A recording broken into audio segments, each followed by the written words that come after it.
But first, it hasn't taken long, has it, for the incompetence and spin that passes for government in the state of Victoria to again dominate the national headlines. Incompetence because, again, just after a few weeks of comparative freedom, Victorians are once more living under the threat of lockdowns, all because one worker at the hotel where the Australian Open tennis officials are quarantining has tested positive for the virus. And spin. Spin because in his two lengthy press conferences last night at about 10:30 p.m. and again this morning, the Premier Daniel Andrews did everything he could to avoid mentioning the word tennis.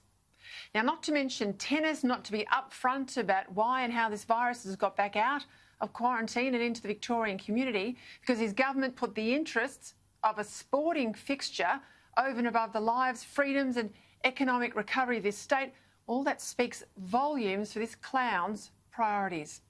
I don't recall anyone in power asking Victorians, Melburnians in particular, if they wanted to put their near return to normality at risk for a tennis match, to bring in literally thousands of players, coaches, journalists and various other hangers-on and trust that the only thing standing between us and a third wave was an Andrews government that had learnt the lessons of their past catastrophic failures. No Victorian got a say. Hosting the Australian Open so soon after a year of debilitating lockdowns in the state was a decision the Premier made without Victorians' consent. And here we are, back in a situation of not knowing what tomorrow might bring, and for what? For what? More small businesses go to the wall so he can, glad hands celebrity tennis stars? Don't insult our intelligence either by telling us that the Open brings a significant economic benefit. I'm sure it does. But whatever it might bring is dwarfed by just one day's worth of the damage that another statewide lockdown will do. Let's not forget here that it is the Premier who said in an earlier lockdown that a game of golf was not worth risking your life for. A Premier who has now put the safety of the state at risk, who cancelled crowds at the Melbourne Cup, cut cricket attendance by tens of thousands, but tennis, with its heavy risk of this new mutant virus somehow coming into the country, that's supposedly now okay. Was the reward really worth the risk, Dan Andrews? The prospect of watching a couple of games of tennis, a few selfies with a few stars, another boost for your social media spin machine? Was it all worth it against the possibility of a third wave and house arrest for 5 million Melburnians? I've never seen a more incompetent government. How do we know it's incompetent? Because the infected hotel quarantine worker, the Premier says, followed all the protocols. This worker did nothing wrong, said Daniel Andrews, yet he still got infected.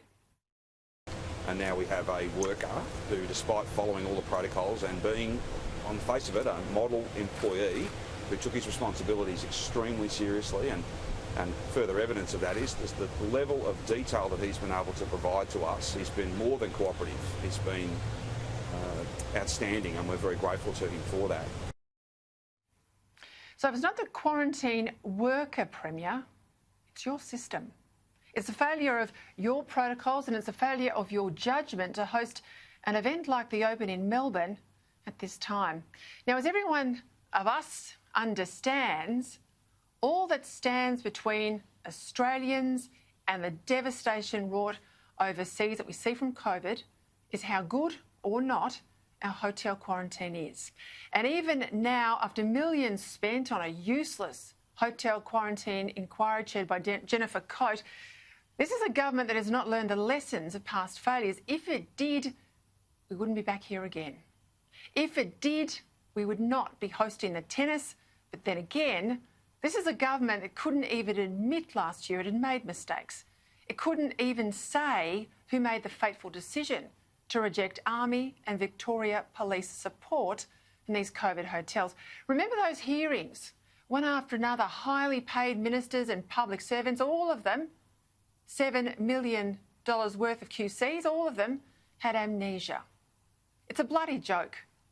On top of the hotel quarantine failures in Sydney, Brisbane and now Perth, Not to mention the earlier disaster here in Melbourne that led to 90% of Australia's COVID deaths.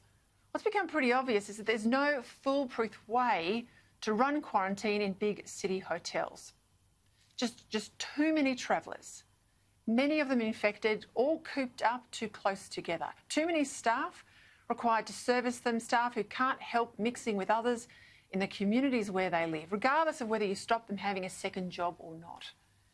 In the case of this latest infected worker in Melbourne, he worked at the Grand Hyatt Hotel in the CBD and travelled in and out each shift from Noble Park. Now, if you're outside of Melbourne, that's about an hour's worth of travel there and back every day, 30-odd kilometres or so, with a risk of dozens of suburbs between his home and the CBD exposed along the way and chance interactions with thousands.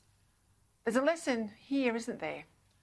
If we're determined to eradicate this virus, and given that's how many of you have voted, particularly in Queensland recently, I might disagree, but that's plainly what Australians say they want, and it's obvious that's where the state governments are headed.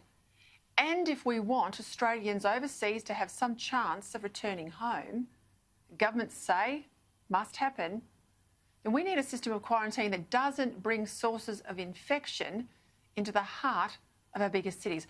Now, I heard the PM push back hard on this today. This argument from some of the premiers that the Commonwealth be forced to step in and now run these quarantine facilities and mop it all up, of course. Most of all, this is what the premiers want, Scott Morrison to bear the financial cost for their failures. Now, on this, I've got sympathy for the PM. They wouldn't listen to him on borders, school closures, any of that, did they? They kept saying, these premiers, that they're the boss. Well, fair enough, you bunch of clowns. You make your bed, you lie in it. But rather than demand the Commonwealth rescue the states from their own mistakes, there's nothing stopping any of these premiers tonight announcing that they will shift hotel quarantine out of their capital cities and into more remote locations. The very fact they haven't done it yet tells you A, none of them want to admit their failures, and B, they certainly don't want to pay for it. Tomorrow, Australia's health experts and political leaders will meet for a COVID update. And after the meeting, there's a few questions we should expect them all to answer when they front the media. Can we keep importing this virus day after day with returning travellers and tennis stars, Hollywood celebrities, millionaire businessmen, all of that?